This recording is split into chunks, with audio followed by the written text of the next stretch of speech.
Bus ಬಂದ್ ಆಗಿದೆ. 4ನೇ ದಿನದ ನರಕ ಕಣ್ಣಿಗೆ ಕಾಣ್ತಾ ಇದೆ. ಪ್ರಯಾಣಿಕರು ಪರದಾಡುವಂತಹ ಪರಿಸ್ಥಿತಿ ನಿರ್ಮಾಣ ಆಗ್ತಾ ಇದೆ. ಸಾರಿಗೆ ನೌಕರರ ಜೊತೆಗಿನ ಕೋಡಿಹಳ್ಳಿ ಚಂದ್ರಶೇಖರ್ ಸಭೆ ಸದ್ಯಕ್ಕೆ ಆರಂಭ ಆಗಿದೆ. ಸಾರಿಗೆ ನೌಕರರ ಜೊತೆಗೆ ಕೋಡಿಹಳ್ಳಿ ಚಂದ್ರಶೇಖರ್ ನಡೆಸ್ತಾ ಇರುವಂತಹ ಅತ್ಯಂತ ಮಹತ್ವದ ಸಭೆ ಇದು. ಸಭೆಯಲ್ಲಿ ಮುಷ್ಕರ ಹಿಂಪಡೆಯುವ ಬಗ್ಗೆ ಚರ್ಚೆ ಆಗುವಂತಹ ಸಾಧ್ಯತೆ ಇದೆ. ಚರ್ಚೆಯ ಬಳಿಕ ತಮ್ಮ ನಿರ್ಧಾರವನ್ನ ಪ್ರಕಟಿಸುವಂತಹ ಸಾಧ್ಯತೆ ಇದೆ. ಟಿವಿ9 ಜೊತೆ ಮಾತನಾಡುವಂತಹ ಸಂದರ್ಭದಲ್ಲಿ ಮುಷ್ಕರವನ್ನ ವಾಪಸ್ ಪಡಿಬೇಕಾದಂತಹ ಅನಿವಾರ್ಯತೆ ಇದೆ ಎನ್ನುವಂತಹ ಪದವನ್ನ ಬಳಸಿದ್ರು ಕೋಡಿಹಳ್ಳಿ ಚಂದ್ರಶೇಖರ್. ಸಾರಿಗೆ ನೌಕರರ ಜೊತೆಗಿನ ಸಭೆ ಸದ್ಯಕ್ಕೆ ಆರಂಭ ಆಗಿದೆ. ಮುಷ್ಕರ ವಾಪಸ್ ಪಡೆಯುವಂತಹ ನಿಟ್ಟಿನಲ್ಲಿ ಸದ್ಯಕ್ಕೆ ತಾವೇನೋ ಮುಷ್ಕರಕ್ಕೆ ಕರೆ ಕೊಟ್ಟಿದ್ರು. ಸತತ 4 ದಿವಸಗಳ ಕಾಲದಿಂದಲೂ ಕೂಡ ಸಂಪೂರ್ಣವಾಗಿ ಸಾರಿಗೆ ಸಂಚಾರ ಬಂದ್ ಆಗಿತ್ತು. ಕೆಎಸ್ಆರ್ಟಿಸಿ ಜೊತೆಗೆ ಬಿಎಂಟಿಸಿ ಸಂಪೂರ್ಣವಾಗಿ ಓಡಾಟವನ್ನು ನಿಲ್ಲಿಸಿದ್ವು. ಇದೀಗ ಎಲ್ಲೋ ಒಂದು ಕಡೆಗೆ ಮುಷ್ಕರ ಬೇರೆ ಬೇರೆ ರೀತಿಯಾದಂತಹ ತಿರುವು ತೆಗೆದುಕೊಳ್ತಾ ಇದೆ. ಸಾರ್ವಜನಿಕರಿಗೆ ಭಾರಿ ತೊಂದರೆ ಆಗ್ತಾ ಇದೆ. ಸಾರ್ವಜನಿಕರಿಗೆ ತೊಂದರೆ ಆಗ್ತಾ ಇರುವಂತಹ ಹಿನ್ನೆಲೆಯಲ್ಲಿ ಮುಷ್ಕರ ವಾಪಸ್ ಪಡೆಯೋದು ಅನಿವಾರ್ಯ ಅನ್ನುವಂಥ ಮಾತನ್ನು ಕೂಡ ಕೋಡಿಹಳ್ಳಿ ಚಂದ್ರಶೇಖರ್ ಹೇಳಿದ್ರು. ಇದೀಗ ಸಭೆ ಮಹತ್ವದ ಸಭೆ ನಡೀತಾ ಇದೆ. ಸಾರಿಗೆ ನೌಕರರ ಒಕ್ಕೂಟದ ಕೆಲವೊಂದಷ್ಟು ಪದಾಧಿಕಾರಿಗಳ ಜೊತೆಗೆ ನಡೀತಾ ಇರುವಂತಹ ಸಭೆ ಇದು. ಸಭೆಯಲ್ಲಿ ವ್ಯಕ್ತವಾಗುವಂಥ ಅಭಿಪ್ರಾಯಗಳನ್ನು ತಮ್ಮ ನಿರ್ಧಾರವನ್ನು ತದನಂತರದಲ್ಲಿ ಪ್ರಕಟಿಸ್ತಾರೆ. ನಿನ್ನೆ ಮುಷ್ಕರ ಮುಗಿದೇ ಹೋಯಿತು ಅನ್ನುವಂಥ ಮಾತಿತ್ತು. ಆದರೆ ಮುಷ್ಕರ ವಾಪಸ್ ಪಡೆಯೋದಿಲ್ಲ ಅನ್ನುವಂತಹ ಮಾತನ್ನು ತಡರಾತ್ರಿ ತದನಂತರದಲ್ಲಿ ಸಭೆ ನಂತರದಲ್ಲಿ ಕೋಡಿಹಳ್ಳಿ ಚಂದ್ರಶೇಖರ್ ವ್ಯಕ್ತಪಡಿಸಿದ್ರು. ಇದೀಗ ಸಭೆ ನಡೀತಾ ಇದೆ. ಮೋಸ್ಟ್ಲಿ ಮುಷ್ಕರ ವಾಪಸ್ ತೆಗೆದುಕೊಳ್ಳುವಂತಹ ನಿಟ್ಟಿನಲ್ಲಿಯೇ ಚರ್ಚೆಗಳಾಗ್ತವಾ, ಅದಕ್ಕೆ ಸಂಬಂಧಪಟ್ಟ ಹಾಗೆಯೇ ನಿರ್ಧಾರ ಹೊರಬೀಳುತ್ತಾ? ಇತ್ತ ಕೋಡಿಹಳ್ಳಿ ಚಂದ್ರಶೇಖರ್ ಸಾರಿಗೆ ಒಕ್ಕೂಟದವರ ಜೊತೆಗೆ ಸಭೆ ನಡೆಸ್ತಾ ಇದ್ರೆ, ಅತ್ತ ಮುಖ್ಯಮಂತ್ರಿ ಬಿಎಸ್ ಯಡಿಯೂರಪ್ಪ ಕಳೆದ ಅರ್ಧ ಗಂಟೆಯಿಂದಲೂ ಸಚಿವರುಗಳ ಜೊತೆಗೆ ಸಭೆ ನಡೆಸ್ತಾ ಇದ್ದಾರೆ. ಸಾರಿಗೆ ಸಚಿವ ಲಕ್ಷ್ಮಣ್ ಸವದಿ, ಗೋವಿಂದ ಕಾರಜೋಳ್, ಗೃಹ ಸಚಿವ ಬಸವರಾಜ ಬೊಮ್ಮಾಯಿ, ಹಾಗೇನೆ ಕಾನೂನು ಮತ್ತು ಸಂಸದೀಯ ವ್ಯವಹಾರಗಳ ಸಚಿವ ಮಾಧುಸ್ವಾಮಿ. ಸಾರಿಗೆ ಮುಷ್ಕರದ ಬಗ್ಗೆ ಸಿಎಂ ಜೊತೆ ಸಚಿವರು ಚರ್ಚೆ ನಡೆಸ್ತಾ ಇದ್ದಾರೆ. ಕಳೆದ ಅರ್ಧ ಗಂಟೆಯಿಂದ ಸಿಎಂ ನಿವಾಸದಲ್ಲಿ ಮಹತ್ವದ ಸಭೆ ಆರಂಭ ಆಗಿದೆ. ಸಾರಿಗೆ ಸಚಿವರಾದಂತಹ ಲಕ್ಷ್ಮಣ್ ಸವದಿ, ಡಿಸಿಎಂ ಗೋವಿಂದ ಕಾರಜೋಳ್, ಮಾಧುಸ್ವಾಮಿ, ಗೃಹ ಸಚಿವ ಬಸವರಾಜ ಬೊಮ್ಮಾಯಿ ಎಲ್ಲರೂ ಕೂಡ ಸಭೆ ನಡೆಸ್ತಾ ಇದ್ದಾರೆ. ಇತ್ತ ಸಾರಿಗೆ ನೌಕರರು ಹೂಡಿರುವಂತಹ ಮುಷ್ಕರ, ಅದರ ಜೊತೆಗೆ ಸಾರಿಗೆ ನೌಕರರು ಕಳೆದ 4 ದಿವಸಗಳಿಂದ ಬಸ್ ಓಡಿಸದೆ ನಡೆಸ್ತಾ ಇರುವಂತಹ ಪ್ರತಿಭಟನೆ, ಏನೋ ಸಾರ್ವಜನಿಕರಿಗೆ ಆಗ್ತಾ ಇರುವಂತಹ ತೊಂದರೆ, ಸರ್ಕಾರ ಮುಂದೆ ತೆಗೆದುಕೊಳ್ಳಬೇಕಾಗಿರುವಂತಹ ನಿರ್ಧಾರ, ಅದರ ಜೊತೆಗೆ ನಿನ್ನೆ ರಾತ್ರಿ ನಡೆದಂಥ ಸಭೆಯ ಒಟ್ಟು ಅಭಿಪ್ರಾಯ, ಇದೆಲ್ಲವನ್ನೂ ಕೂಡ ಸಿಎಂ ಬಿಎಸ್ ಯಡಿಯೂರಪ್ಪ ಅವರಿಗೆ ತಲುಪಿಸುವಂಥ ಕೆಲಸವನ್ನು ಸಚಿವರು ಮಾಡ್ತಾ ಇದ್ದಾರೆ. ಮತ್ತಷ್ಟು ಮಾಹಿತಿ ಕೊಡ್ತಾರೆ ನಮ್ಮ ಪ್ರತಿನಿಧಿ ಕಿರಣ್ ಹನಿಯಡ್ಕ ನೇರ ಸಂಪರ್ಕದಲ್ಲಿ ಜಾಯ್ನ್ ಆಗಿದ್ದಾರೆ. ಕಿರಣ್, ಗಮನಿಸ್ತಾ ಇದ್ವಿ ಅರ್ಧ ಗಂಟೆಯಿಂದಲೂ ಕೂಡ ಸಭೆ ನಡೀತಾ ಇದೆ. ಸಭೆಯಲ್ಲಿ ಸಾರಿಗೆ ಸಚಿವರಿದ್ದಾರೆ, ಡಿಸಿಎಂ ಕಾರಜೋಳ್, ಬಸವರಾಜ ಬೊಮ್ಮಾಯಿ, ಹಾಗೆಯೇ ಮಾಧುಸ್ವಾಮಿ ಹಾಜರಿದ್ದಾರೆ. ಸರ್ಕಾರ ಹಂತ ಹಂತವಾಗಿ ಮಾತುಕತೆ ನಡೆಸ್ತಾ ಇತ್ತು. ನಿನ್ನೆ ಯಾರು ಮುಷ್ಕರಕ್ಕೆ ಕರೆ ಕೊಟ್ಟಿದ್ರು ಅಂಥವರನ್ನೇ ಕರೆಸಿ ಮಾತನಾಡಿಸುವಂಥ ಪ್ರಯತ್ನ ಕೂಡ ಮಾಡಿತ್ತು. ಇವತ್ತೇನಾದರೂ ಮುಷ್ಕರ ವಾಪಸ್ ತೆಗೆದುಕೊಳ್ಳುವಂಥ ನಿಟ್ಟಿನಲ್ಲಿ ಕೆಲಸಗಳಾಗ್ತವ ಅಥವಾ ಸರ್ಕಾರ ಯಾವ ನಿಟ್ಟಿನಲ್ಲಿ ಯೋಚನೆ ಮಾಡ್ತಾ ಇದೆ ಕಿರಣ್?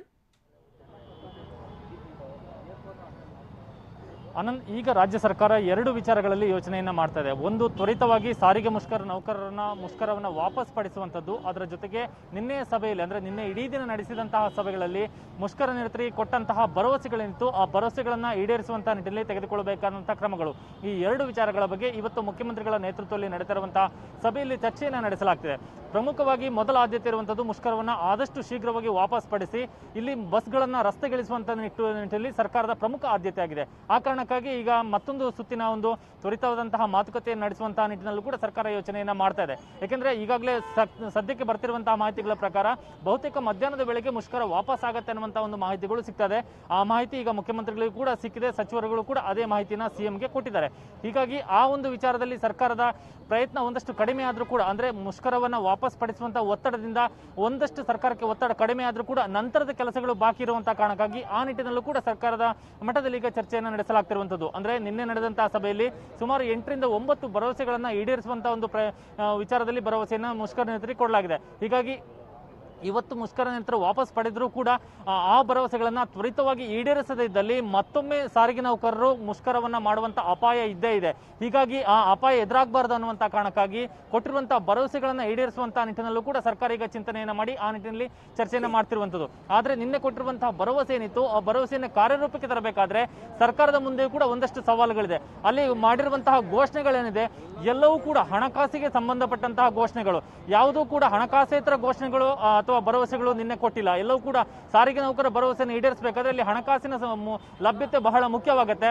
ಆ ಒಂದು ಲಭ್ಯತೆ ಬೇಕಾದ್ರೆ ಆರ್ಥಿಕ ಇಲಾಖೆಯ ಒಂದು ಅನುಮೋದನೆ ಕೂಡ ಬಹಳ ಪ್ರಾಮುಖ್ಯವಾಗುತ್ತೆ. ಇಲ್ಲಿ ಮುಖ್ಯಮಂತ್ರಿಗಳ ಬಳಿ ಆರ್ಥಿಕ ಇಲಾಖೆ ಇದ್ರೂ ಕೂಡ ಆರ್ಥಿಕ ಇಲಾಖೆ ಅಧಿಕಾರಿಗಳು ಕೊಡುವಂತ ಅಭಿಪ್ರಾಯ ಏನಿದೆ ಅವುಗಳನ್ನು ಆಧರಿಸಿ ನಿನ್ನೆ ಕೊಟ್ಟಿರುವಂತಹ ಭರವಸೆಗಳನ್ನ ಈಡೇರಿಸುವಂತ ನಿಟ್ಟಿನಲ್ಲೂ ಕೂಡ ಸರ್ಕಾರ ಇಲ್ಲಿ ಹೆಜ್ಜೆಯನ್ನು ಇಡಬೇಕಾಗುತ್ತೆ. ಕೋಡಿಹಳ್ಳಿ ಚಂದ್ರಶೇಖರ್ಗೆ ಕಾಯ್ತಾ ಇರುವಂತಹ ಸಾರಿಗೆ ಸಿಬ್ಬಂದಿ ಕೋಡಿಹಳ್ಳಿಯವರು ಹೇಳೋ ತನಕ ಬಸ್ ಹತ್ತೋದಿಲ್ಲ. ಎಲ್ಲಿವರೆಗೂ ಕೋಡಿಹಳ್ಳಿ ಚಂದ್ರಶೇಖರ್ ಹೇಳೋದಿಲ್ವೋ ಅಲ್ಲಿವರೆಗೂ ನಾವು ಬಸ್ ಹತ್ತೋದಿಲ್ಲ ಅಂತೇಳಿ ಬೆಂಗಳೂರಿನ ಫ್ರೀಡಂ ಪಾರ್ಕ್ನಲ್ಲಿ ಕೋಡಿಹಳ್ಳಿ ಚಂದ್ರಶೇಖರ್ಗೋಸ್ಕರ ಕಾಯ್ತಾ ಇದ್ದಾರೆ ಸಿಬ್ಬಂದಿ. ಕೋಡಿಹಳ್ಳಿ ಚಂದ್ರಶೇಖರ್ ಬಂದು ಹೇಳಬೇಕು ನೀವು ಬಸ್ ಹತ್ತಿ ಅಂತೇಳಿ, ಅಲ್ಲಿವರೆಗೂ ನಾವು ಬಸ್ ಹತ್ತೋದಿಲ್ಲ ಅಂತೇಳಿ ಪಟ್ಟು ಹಿಡಿದು ಕೂತಿದ್ದಾರೆ ಸಾರಿಗೆ ಸಿಬ್ಬಂದಿ. ಕೋಡಿಹಳ್ಳಿ ಚಂದ್ರಶೇಖರ್ಗೋಸ್ಕರ ಕಾಯ್ತಾ ಇದ್ದಾರೆ. ಕೋಡಿಹಳ್ಳಿ ಚಂದ್ರಶೇಖರ್ ಬಂದು ಹೇಳ್ತಾರೆ, ಕೋಡಿಹಳ್ಳಿ ಚಂದ್ರಶೇಖರ್ ಹೇಳಿದ್ರೆ ಮಾತ್ರ ನಾವು ಬಸ್ ಹತ್ತೀವಿ, ಎಲ್ಲಿವರೆಗೂ ಅವ್ರು ಬಂದು ಬಸ್ ಹತ್ತಿ ಅಂತ ಹೇಳೋದಿಲ್ವೋ ಅಲ್ಲಿವರೆಗೂ ನಾವು ಬಸ್ ಹತ್ತೋದಿಲ್ಲ ಅನ್ನುವಂಥ ನಿಟ್ಟಿನಲ್ಲಿ ಸಿಬ್ಬಂದಿ ಹೇಳ್ತಾ ಇದ್ದಾರೆ. ಜೊತೆಗೆ ಬಸ್ ಹತ್ತೋದಿಲ್ಲ ಅನ್ನುವಂಥ ತಮ್ಮ ನಿರ್ಧಾರವನ್ನ ಪಟ್ಟು ಹಿಡಿದು ಕೂತಿದ್ದಾರೆ ಫ್ರೀಡಂ ಪಾರ್ಕ್ನಲ್ಲಿ.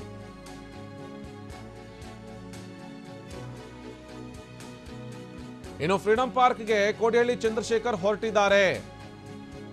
ಇಲ್ಲಿ ಫ್ರೀಡಂ ಪಾರ್ಕ್ಗೆ ಕೋಡಿಹಳ್ಳಿ ಚಂದ್ರಶೇಖರ್ ತೆರಳುತ್ತಾ ಇದ್ದಾರೆ. ಅಲ್ಲೇ ಗಾಂಧಿನಗರದಲ್ಲಿ ಅವರ ಕಚೇರಿ ಇದೆ, ಆಫೀಸ್ ಇದೆ, ಅಲ್ಲಿಂದ ಫ್ರೀಡಂ ಪಾರ್ಕ್ಗೆ ತೆರಳುತ್ತಾರೆ. ಫ್ರೀಡಂ ಪಾರ್ಕ್ಗೆ ತೆರಳಿದ ನಂತರದಲ್ಲಿ ಅಲ್ಲಿ ಕೋಡಿಹಳ್ಳಿ ಚಂದ್ರಶೇಖರ್ಗೋಸ್ಕರ ಕಾಯ್ತಾ ಇದ್ದಾರಲ್ಲ, ಈ ಕಾಯ್ತಾ ಇರುವಂಥ ಈ ಸಿಬ್ಬಂದಿಯನ್ನ ಹೋಗಿ ಭೇಟಿ ಆಗ್ತಾರೆ. ಸಭೆಯಲ್ಲಿ ತೆಗೆದುಕೊಂಡಂಥ ತಮ್ಮ ತೀರ್ಮಾನ ಇತ್ತಲ್ಲ, ಅದು ಮುಷ್ಕರ ಅಂತ್ಯಗೊಳಿಸ್ಬೇಕಾ, ಮುಷ್ಕರ ಮುಂದುವರಿಸಬೇಕಾ, ಬಸ್ ಹತ್ತಬೇಕಾ, ಬಸ್ ಹತ್ತಬಾರ್ದಾ, ಇವತ್ತಿನಿಂದಲೇ ಬಸ್ ಸಂಚಾರವನ್ನು ಆರಂಭಿಸಬೇಕಾ, ಅಥವಾ ಸರ್ಕಾರದ ಜೊತೆಗೆ ಇನ್ನೊಂದು ಹಂತದಲ್ಲಿ ಮಾತುಕತೆಯನ್ನು ನಡೆಸೋದಕ್ಕೆ ನಾವು ಸಿದ್ಧರಿದ್ದೀವಿ ಅನ್ನೋದನ್ನು ಹೇಳಬೇಕಾ, ಅಥವಾ ಸರ್ಕಾರ ಯಾವುದನ್ನ ಹೇಳ್ತೀನಿ ಅಥವಾ ಯಾವ ಭರವಸೆಯನ್ನ ಈಡೇರಿಸ್ತೀವಿ ಅನ್ನುವಂಥ ಭರವಸೆ ಕೊಟ್ಟಿದ್ದಾರೋ ಆ ಭರವಸೆಯ ವಿಚಾರವನ್ನು ಅಲ್ಲಿ ಸಿಬ್ಬಂದಿಗೆ ವ್ಯಕ್ತಪಡಿಸಬೇಕಾಗತ್ತೆ. ಈ ನಿಟ್ಟಿನಲ್ಲಿ ಸದ್ಯ ಕೋಡಿಹಳ್ಳಿ ಚಂದ್ರಶೇಖರ್ ಫ್ರೀಡಂ ಪಾರ್ಕ್ಗೆ ತೆರಳುತ್ತಾ ಇದ್ದಾರೆ. ಫ್ರೀಡಂ ಪಾರ್ಕ್ಗೆ ತೆರಳಿ ಅಲ್ಲಿರುವಂಥ ಸಿಬ್ಬಂದಿಯ ಜೊತೆಗೆ ಮಾತುಕತೆ ನಡೆಸ್ತಾರೆ. ಅಲ್ಲಿರುವಂಥ ಸಿಬ್ಬಂದಿ ಜೊತೆಗೆ ಮಾತುಕತೆ ನಡೆಸೋದರ ಮೂಲಕವಾಗಿ ಮುಷ್ಕರ ಅಂತ್ಯ ಆಗಿದೆ ಅಂತ ಹೇಳ್ತಾರೋ ಅಥವಾ ಮುಷ್ಕರ ಮುಂದುವರಿತಾ ಇದೆ ಅಂತ ಹೇಳ್ತಾರೋ, ಸರ್ಕಾರ ನಮ್ಮ ಜೊತೆಗೆ ಇಂತಿಂಥ ಮಾತುಕತೆ ನಡೆಸಿ ಇಂತಿಂತಕ್ಕೆ ಒಪ್ಕೊಂಡಿದೆ ಎನ್ನುವಂಥ ಮಾತನ್ನು ಹೇಳ್ತಾರೋ ಗೊತ್ತಿಲ್ಲ. ಆದರೆ ಸದ್ಯಕ್ಕೆ ನಡೀತಾ ಇದ್ದಂಥ ಅವರ ಕೋರ್ ಕಮಿಟಿ ಇತ್ತಲ್ಲ, ಅದು ಸಭೆ ಇತ್ತಲ್ಲಿ ಈ ಮುಷ್ಕರಕ್ಕೆ ಕರೆ ಕೊಟ್ಟಿರುವಂಥ ಆನಂದ್, ಅದರ ಜೊತೆಗೆ ಚಂದ್ರು, ಇವರೆಲ್ಲರೂ ಕೂಡ ಅಲ್ಲಿ ಹಾಜರಿದ್ದರು. ಇದಾದ ಬಳಿಕ ಸದ್ಯ ಫ್ರೀಡಂ ಪಾರ್ಕ್ನತ್ತ ತೆರಳಿದ್ದಾರೆ. ಫ್ರೀಡಂ ಪಾರ್ಕ್ಗೆ ತೆರಳಿ ಅಲ್ಲಿರುವಂಥ ಸಿಬ್ಬಂದಿಯನ್ನು ಭೇಟಿಯಾಗಿ ಅಲ್ಲಿ ಮಾತುಕತೆಯನ್ನು ಒಂದು ಹಂತಕ್ಕೆ ನಡೆಸ್ತಾರೆ. ಇಲ್ಲಿ ಚರ್ಚೆ ಆಗಿದೆ, ಮುಖಂಡರ ಜೊತೆಗೆ ಆಗಿರುವಂಥ ಚರ್ಚಾ ವಿಚಾರವನ್ನು, ಮುಖಂಡರ ಜೊತೆಗೆ ಆಗಿರುವಂಥ ಚರ್ಚೆಯ ವಿಷಯವನ್ನು, ಅಲ್ಲಿ ಸಭೆಯ ಮುಂದೆ ಇಟ್ಟಂಥ ಅಭಿಪ್ರಾಯವನ್ನು, ಒಟ್ಟಾರೆಯಾಗಿ ತೆಗೆದುಕೊಂಡಿರುವಂಥ ನಿರ್ಧಾರವನ್ನು ತದನಂತರದಲ್ಲಿ ಸಿಬ್ಬಂದಿಗೆ, ಫ್ರೀಡಂ ಪಾರ್ಕ್ನಲ್ಲಿ ಕಾಯ್ತಾ ಇರುವಂಥ ಸಿಬ್ಬಂದಿ ಇದ್ದಾರಲ್ಲ ಅವರಿಗೆ ಹೋಗಿ ಹೇಳುವಂಥ ಕೆಲಸವನ್ನು ಇಲ್ಲಿ ಕೋಡಿಹಳ್ಳಿ ಚಂದ್ರಶೇಖರ್ ಮಾಡ್ತಾರೆ. ಅದಕ್ಕೋಸ್ಕರವೇ ಸಭೆ ಮುಗಿದ ತಕ್ಷಣಕ್ಕೇನೆ ಫ್ರೀಡಂ ಪಾರ್ಕ್ನತ್ತ ತೆರಳುತ್ತಾ ಇದ್ದಾರೆ.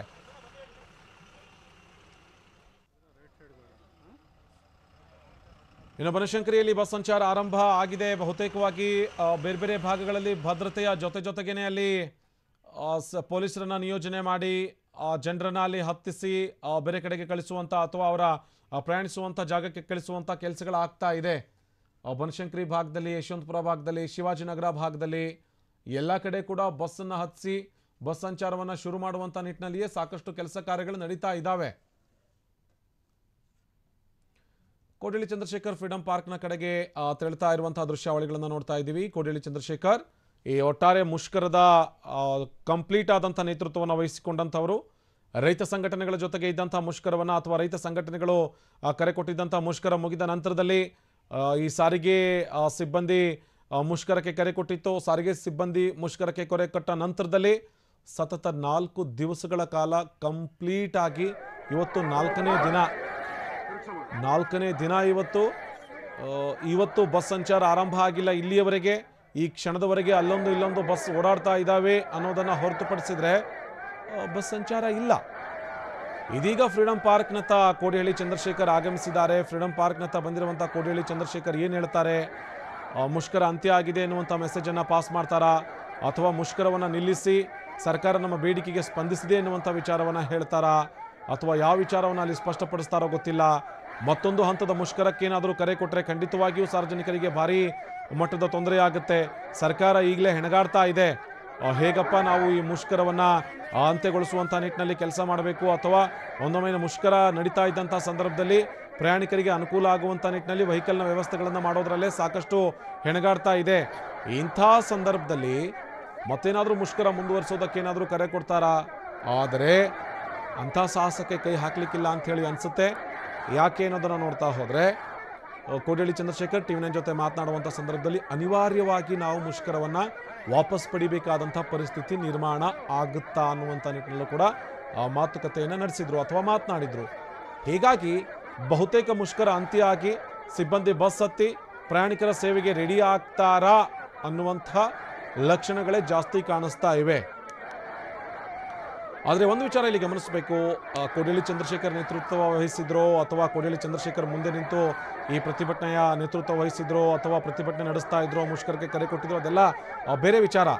ಆದರೆ ಸಾರಿಗೆ ಇಲಾಖೆ ನೌಕರರ ಈ ಸರ್ಕಾರಿ ನೌಕರನಾಗಿ ಮಾಡಲೇಬೇಕು ಅನ್ನುವಂಥ ಈ ಮುಷ್ಕರ ಇತ್ತಲ್ಲ, ಇದು ಶಾಂತಿಯುತವಾಗಿ ನಡೀತಾ ಇದ್ದಂಥ ಮುಷ್ಕರ. ಇದು 3-4 ಬಾರಿ ಶಾಂತಿಯುತವಾಗಿ ಮುಷ್ಕರ ನಡೆಸಿದ್ದಾರೆ. ಸಾರ್ವಜನಿಕರಿಗೆ ತೊಂದರೆ ಆಗಬಾರ್ದು ಅನ್ನುವಂಥ ಕಾರಣಕ್ಕಾಗಿ ಕೇವಲ ಪಾಳಿ ಮುಗಿಸ್ಕೊಂಡು ಬಂದಿರುವಂಥ ಚಾಲಕ ನಿರ್ವಾಹಕ ಸಿಬ್ಬಂದಿಯನ್ನು ಇಟ್ಕೊಂಡು ಪ್ರತಿಭಟನೆ ನಡೆಸಿದ್ದಾರೆ. ಒಂದು ಬಾರಿ ಪ್ರತಿಭಟನೆ ನಡೆಸಿದಂಥ ಸಂದರ್ಭದಲ್ಲಿ BMTC ಹಾಗೆಯೇ KSRTC ಅಧಿಕಾರಿಗಳಿಗೆ ಹೋಗಿ ಭೇಟಿಯಾಗಿ ಮನವಿ ಕೊಟ್ಟು ಅವ್ರ ಜೊತೆಗೆ ಮಾತುಕತೆ ನಡೆಸಿದಂಥ ಕೆಲಸ ಕೂಡ ಮಾಡಿದರು ಇಲ್ಲಿ ಮುಷ್ಕರಕ್ಕೆ ಕರೆ ಕೊಟ್ಟಿದ್ದಂಥವರು. ಇದಾದ ಬಳಿಕ ಈ ವಿಧಾನಸೌಧಕ್ಕೆ ತೆರಳಬೇಕು ಅಥವಾ ಅಧಿಕಾರಿಗಳಿಗೆ ಮಾಹಿತಿ ಕೊಡಬೇಕು ಅನ್ನುವಂಥ ನಿಟ್ಟಿನಲ್ಲೂ ಕೂಡ ಒಂದು ಬಾರಿ ಪ್ರತಿಭಟನೆಯನ್ನು ನಡೆಸಿದ್ರು. ಅದೊಂದು ಸ್ವಲ್ಪ ದೊಡ್ಡ ಮಟ್ಟದಲ್ಲಿ ಆಗಿತ್ತು ಫ್ರೀಡಂ ಪಾರ್ಕ್ನಲ್ಲಿ. ಇದಾದ ಬಳಿಕ ಯಾವಾಗ ಅಧಿಕಾರಿಗಳು ಸ್ಪಂದಿಸ್ತಾ ಇಲ್ವೋ, ಯಾವಾಗ ಸಚಿವರು ಕೊಟ್ಟಂಥ ಭರವಸೆಯನ್ನು ಈಡೇರಿಸುವಂಥ ನಿಟ್ಟಿನಲ್ಲಿ ಕೆಲಸದಲ್ಲಿ ಪ್ರವೃತ್ತರಾಗಲಿಲ್ವೋ, ಅಥವಾ ತಮಗೆ ಕೊಟ್ಟಂಥ ಭರವಸೆ ಎಲ್ಲೋ ಒಂದು ಕಡೆಗೆ ಈಡೇರೋದಕ್ಕೆ ಸಾಧ್ಯ ಆಗ್ತಾ ಇಲ್ಲ, ಅಥವಾ ಬೇಡಿಕೆ ಈಡೇರೋದಕ್ಕೆ ಇನ್ನೊಂದಷ್ಟು ಕಾಲಾವಕಾಶ ಅಥವಾ ವಿಳಂಬ ಆಗುತ್ತೆ ಎನ್ನುವಂಥದ್ದು ಗೊತ್ತಾಯಿತು. ಇದಾದ ಬಳಿಕ ಇಲ್ಲಿ ಮುಷ್ಕರಕ್ಕೆ ಅಥವಾ ಪ್ರತಿಭಟನೆಗೆ ಕರೆ ಕೊಟ್ಟಂಥ ಪ್ರತಿಭಟನಾ ನಿರತರಿದ್ರಲ್ಲ, ಮುಖಂಡರುಗಳಿದ್ರಲ್ಲ, ಅವರೊಂದು ನಿರ್ಧಾರಕ್ಕೆ ಬರ್ತಾರೆ. ಇನ್ನು ನಾವು ಸುಮ್ಮನಿದ್ರೆ ಸರಿಯಲ್ಲ, ನಾವು ಸಾರಿಗೆ ನೌಕರರಾಗಲೇಬೇಕು ಅನ್ನೋದಾದರೆ ಸರ್ಕಾರದ ಮೇಲೆ ಒತ್ತಡ ಹೇರಲೇಬೇಕು. ನಾವು ಸರ್ಕಾರದ ಮೇಲೆ ಒತ್ತಡ ಹೇರಬೇಕು ಅನ್ನೋದಾದರೆ ಈ 3 ದಿವಸಗಳ ಹಿಂದೆ, ಅಂದರೆ 4 ದಿವಸಗಳ ಹಿಂದೆ ನಡೆದಂಥ ಈ ದೊಡ್ಡ ಮಟ್ಟದ ರ್ಯಾಲಿ ಇತ್ತಲ್ಲ, ರ್ಯಾಲಿಯ ಸಂದರ್ಭದಲ್ಲೂ ಕೂಡ ಅವರಿಗೆ ಬಸ್ ಸಂಚಾರ ಸ್ಥಗಿತಗೊಳಿಸಿರಲಿಲ್ಲ. ಅವರು ಯಾರು ಪಾಳಿಯಲ್ಲಿ ಕೆಲಸ ಮುಗಿಸಿದ್ರು ಅವ್ರು ಮಾತ್ರ ಬಂದು ಪ್ರತಿಭಟನೆಯಲ್ಲಿ ಭಾಗಿಯಾಗಿದ್ದರು. ಆವತ್ತು ಮುಷ್ಕರ ಇರಲಿಲ್ಲ. ಯಾವಾಗ ಇವರೆಲ್ಲರೂ ವಿಧಾನಸೌಧಕ್ಕೆ ಹೋಗಿ ಮನವಿ ಪತ್ರ ಕೊಡಬೇಕು ಅಥವಾ ಮನವಿ ಸಲ್ಲಿಸಬೇಕು ಸಚಿವರಿಗೆ ಅಂತೇಳಿ ಪ್ಲ್ಯಾನ್ ಮಾಡ್ಕೊಂಡಿದ್ರು, ಅದು ಫ್ಲಾಪ್ ಆಗಿತ್ತು. ಫ್ಲಾಪ್ ಅಂತ ಹೇಳಿದ್ರೆ ಇವರು ವಿಧಾನಸೌಧಕ್ಕೆ ತೆರಳುತ್ತಾ ಇದ್ದ ಹಾಗೆ ಅವರನ್ನೆಲ್ಲ ಬಂಧಿಸಿದ್ರು, ವಶಕ್ಕೆ ಪಡ್ಕೊಂಡಿದ್ರು. ಇದಾದ ಬಳಿಕ ಅದನ್ನು ಪ್ರತಿಷ್ಠೆಯಾಗಿ ತೆಗೆದುಕೊಂಡ್ರು ನೌಕರರು. ಯಾವಾಗ ನಾವು ಮನವಿಯನ್ನು ಸಲ್ಲಿಸೋದಕ್ಕೆ ಹೋದಂಥ ಸಂದರ್ಭದಲ್ಲಿ ನಮ್ಮ ಮನವಿಗೆ ಸ್ಪಂದಿಸೋದನ್ನು ಬಿಟ್ಟು ನಮ್ಮನ್ನೇ ಇವರು ಪೊಲೀಸರನ್ನ ಬಿಟ್ಟು ವಶಕ್ಕೆ ಪಡೆಯುವಂಥ ಕೆಲಸ ಮಾಡಿದಾರೋ, ಹೀಗಾಗಿ ನಾವು ಸರ್ಕಾರಕ್ಕೆ ಪಾಠ ಕಲಿಸಲೇಬೇಕು, ಸಾರಿಗೆ ಇಲಾಖೆ ಅಧಿಕಾರಿಗಳಿಗೆ ಪಾಠ ಕಲಿಸಲೇಬೇಕು ಅನ್ನುವಂಥ ನಿಟ್ಟಿನಲ್ಲಿ ಮುಷ್ಕರಕ್ಕೆ ಕರೆ ಕೊಟ್ಟರು. ಕರೆ ಕೊಟ್ಟ ದಿನದಿಂದ ಹಿಡಿದು ಇಲ್ಲಿಯವರೆಗೆ 4ನೇ ದಿನ ಇದು. ದೊಡ್ಡ ಮಟ್ಟದ ಬಸ್ ಸಂಚಾರ ಸಂಪೂರ್ಣವಾಗಿ ಸ್ಥಗಿತ ಆಗಿತ್ತು. ಬೆಂಗಳೂರು ಸೇರಿದಂತೆ ರಾಜ್ಯದ ಎಲ್ಲ ಜಿಲ್ಲೆಗಳಲ್ಲೂ ಕೂಡ ಬಸ್ ಸಂಚಾರ ಸಂಪೂರ್ಣವಾಗಿ ಸ್ಥಗಿತಗೊಂಡಿತ್ತು. BMTC, KSRTC, NEKRTC, NWKSRTC ಇವೆಲ್ಲವೂ ಕೂಡ ಸಂಪೂರ್ಣವಾಗಿ ಸ್ತಬ್ಧ ಆಗಿದ್ವು. ಜನ ಭಾರಿ ಮಟ್ಟದಲ್ಲಿ ಪರದಾಡುವಂಥ ಪರಿಸ್ಥಿತಿ ನಿರ್ಮಾಣ ಆಗಿತ್ತು. ಹೀಗಿದ್ದಂಥ ಸಂದರ್ಭದಲ್ಲಿ ಸರ್ಕಾರ ಕೂಡ ಇಲ್ಲಿ ಮೊದಲಿಗೆ ಇದೇನು ಮುಷ್ಕರ ಇಲ್ಲ, ಒಂದು ದಿವಸಕ್ಕೆ ಮುಗಿದೋಗುತ್ತೆ ಅಥವಾ ಒಂದಷ್ಟು ಪ್ರತಿಭಟನೆ ಮಾಡಿ ಶಾಂತರಾಗಿಬಿಡ್ತಾರೆ ಎನ್ನುವಂಥ ಮನಸ್ಥಿತಿಯಲ್ಲಿತ್ತು ಸರ್ಕಾರ. ಆದರೆ ಯಾವಾಗ ರಾಜ್ಯಾದ್ಯಂತ ಎಲ್ಲ ವಿಭಾಗಗಳ ಬಸ್ಗಳು ಸಂಚರಿಸೋದು ನಿಂತು ಹೋಯಿತೋ, ಸಂಪೂರ್ಣವಾಗಿ ಸ್ತಬ್ಧ ಆಯಿತು, ಸರ್ಕಾರಕ್ಕೆ ಒಂದು ವಿಚಾರ ಗೊತ್ತಾಯಿತು.